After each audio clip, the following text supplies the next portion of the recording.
Precision in language acts as a direct reflection of your internal state. When you replace vague requests or passive suggestions with the phrase, I want, you are effectively stripping away the fluff that usually hides a lack of direction. This shift is powerful because it forces you to be honest with yourself and others about your objectives. Instead of drifting through social interactions hoping someone else will take the wheel, you are positioning yourself as the primary driver. This clarity doesn't just make your life easier, it provides a sense of security to those around you. People naturally gravitate toward those who have a clear vision because it removes the exhausting guesswork of trying to figure out what someone else is thinking. Furthermore, this phrase serves as a fundamental building block for personal leadership. When you use these words, you are signaling that you possess the self-awareness to recognize your desires and the courage to voice them without seeking prior approval. In the context of attraction and professional respect, this is a massive differentiator. It moves the conversation from a space of uncertainty to one of grounded reality. By speaking with such directness, you demonstrate that you are not intimidated by the possibility of a no, and that you value your own time and intentions enough to be upfront about them. This creates a ripple effect where your calm, clear delivery becomes more influential than the specific request itself, setting a tone of mutual respect and high-value communication. The core issue with the classic nice guy approach is the confusion between being kind and being passive.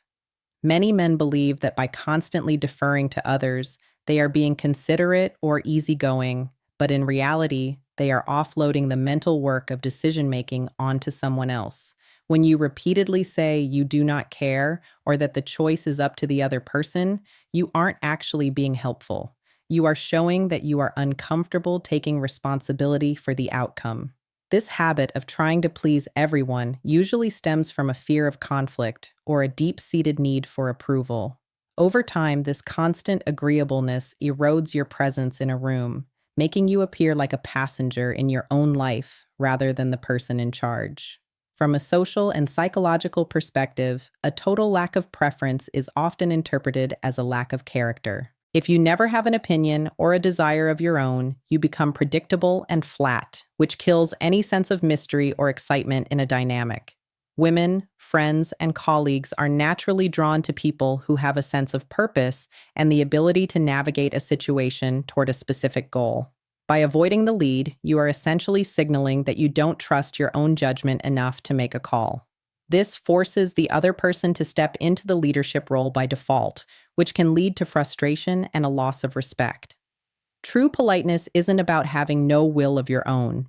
It is about having a clear direction while remaining respectful of others along the way. When you start using the phrase I want, you are doing much more than just changing your vocabulary. You are fundamentally shifting the way you occupy space. Most people spend their lives in a reactive state, constantly checking the room to see if their feelings or ideas are socially acceptable before they speak.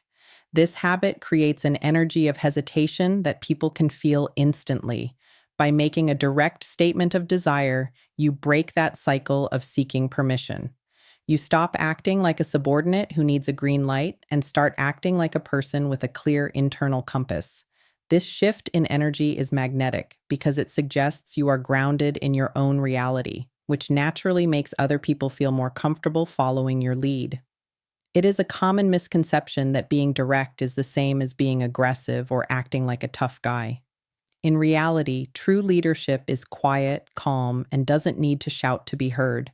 When you say what you want without stuttering or over-explaining yourself, you show a high level of emotional maturity. You are essentially telling the world that you are comfortable with who you are and that you don't need to hide your intentions behind vague language. This honesty removes the games and the guesswork from your interactions. Even if someone doesn't want the same thing as you, they will almost always respect the fact that you had the courage to be upfront about it. That kind of transparency builds a foundation of trust and attraction that simply cannot exist when you are hiding behind passive language. Taking the lead in dating is all about removing the weight of decision-making from the other person and placing it on your own shoulders. When you use vague language like asking if someone might want to hang out sometime, you are essentially giving them a job to do. They have to figure out the timing, the activity, and whether you are even serious about the invitation. This creates a sense of hesitation and can make the interaction feel like a chore. By switching to a direct statement, like saying you want to take them to dinner on a specific night, you transform the dynamic. You are providing a clear plan and a firm intention, which allows the other person to simply relax and give you a yes or a no. It feels less like a negotiation and more like an invitation into a well thought out experience.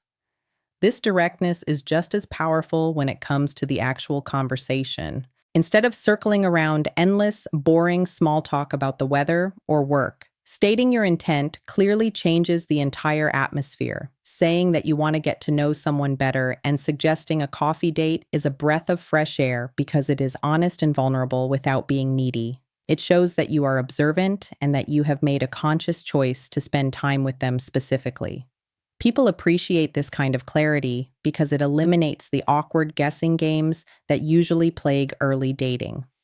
When you are upfront about your interest, it signals that you are a man of action who doesn't waste time, which is a quality that stands out immediately in a world full of indecision. Leadership in a long-term relationship is often misinterpreted as making every decision, but it is actually about maintaining the emotional energy and direction of the partnership.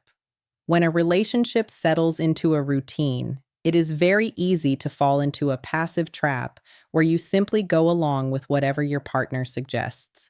While you might think you are being supportive by saying you do not mind what happens, this can eventually come across as indifference or a lack of passion. Your partner wants to feel that you are an active participant in the life you are building together, not just a passenger waiting for instructions.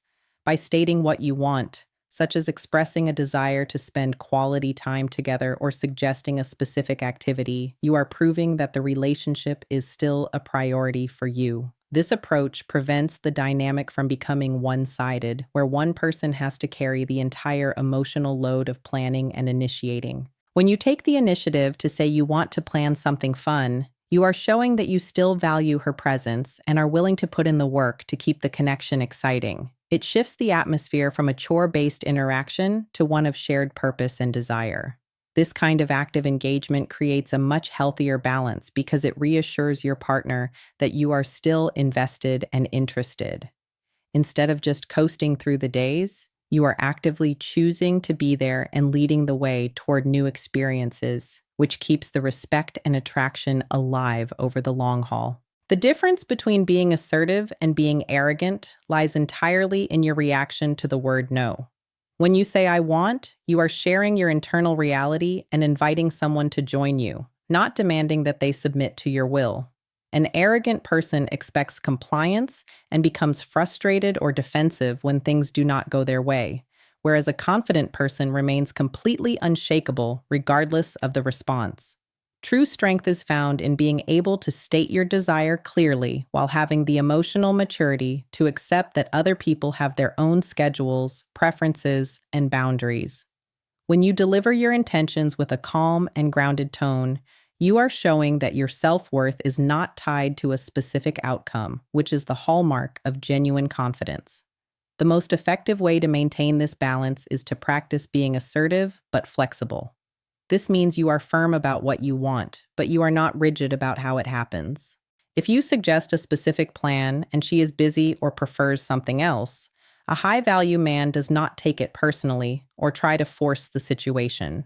Instead, he acknowledges the conflict and offers a smooth alternative, such as moving the plans to a different day. This approach shows that you have a backbone and a direction, but it also demonstrates that you respect her as an individual with her own life. By combining this clarity of intent with a genuine respect for her autonomy, you create a safe environment built on mutual trust.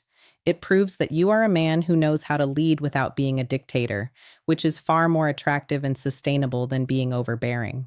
To truly master this shift in communication, you have to move beyond theory and get some real-world practice. This 7-day challenge is designed to build your muscle memory so that being direct becomes your natural way of speaking. For the next week, your goal is to use the phrase "I want" at least 5 times every single day.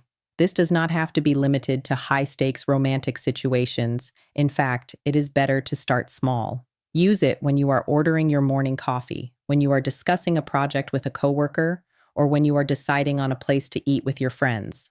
By practicing in these low-pressure environments, you are training your brain to stop filtering your desires and start expressing them with clarity. The purpose of this exercise is to help you get over the initial discomfort that often comes with being assertive. At first, it might feel a bit blunt or even selfish, but as the days go by, you will notice something interesting about how people respond to you. Most people actually appreciate clarity because it makes their lives easier. When you tell a waiter exactly what you want or tell a colleague exactly what you want to achieve in a meeting, you are removing ambiguity and saving everyone time. You will likely find that people begin to treat you with more respect and look to you for direction more often. By the end of the week, the goal is for you to feel a sense of ownership over your intentions, making your daily interactions much more efficient and giving you the grounded confidence needed for any social situation.